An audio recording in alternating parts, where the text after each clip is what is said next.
But the Suns, man, the sun really shined bright, didn't it? Not really. Chris Paul was awful after game 2. He did what Chris Paul does. He disappeared in the postseason, man. And not that he always disappears in the postseason, because he doesn't. A lot of times he gets hurt. Chris Paul's 37. He's a small guard. I told y'all you can't, you don't win championships around small guards. You don't typically win championships around 37-year-olds. Chris Paul has to be better, but I'm not gonna pat Bev here. Like, he's Chris Paul. He's still the point guard. He is still the best point guard of my basketball watching life. Okay, and he had a bad series. And you know what? He has a playoff resume that isn't the best. He's lost 7 series where he was up 2-0. That's not great. It's not great at all. But I mean, my bias is showing right now.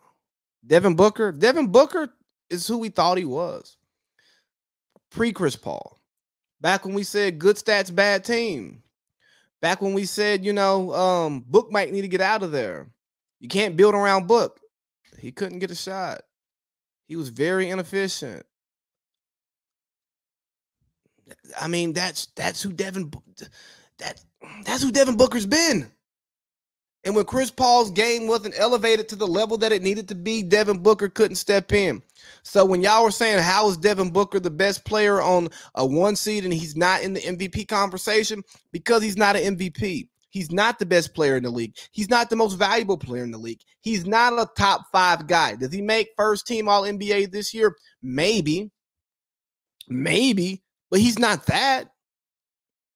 Sometimes we get so caught up on the winning and the losing of the game that we forget who the players are. Sometimes we try to equate a player's ability to team success.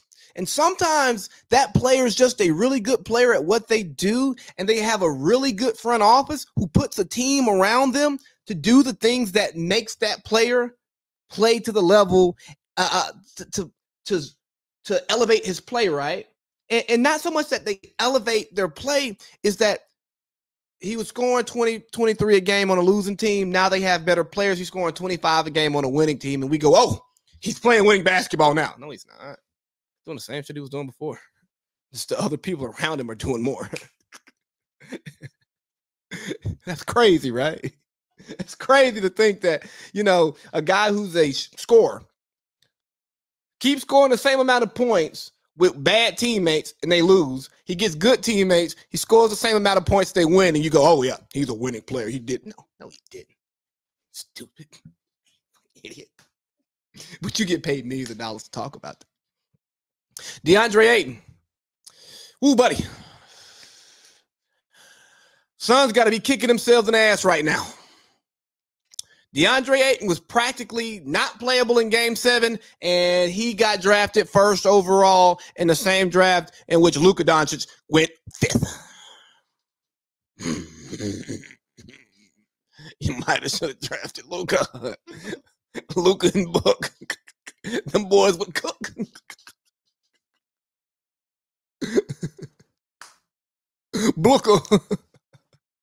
Booker. Shout out to Cooker Man E. But yeah, I don't know if you re-sign him. I mean, excuse me, I take that back. You re-sign him, but I don't know if you keep him, because he's a big man who can guard. He can guard really well, multiple positions, but I don't think his game is refined enough to be what you need long term. This is not the 90s. You don't build around a center. So Robert Sarver, you cheap racist owner, allegedly. You get what you deserve, man. But they're gonna run it back next year, and I'm interested to see what all-season moves they're gonna make.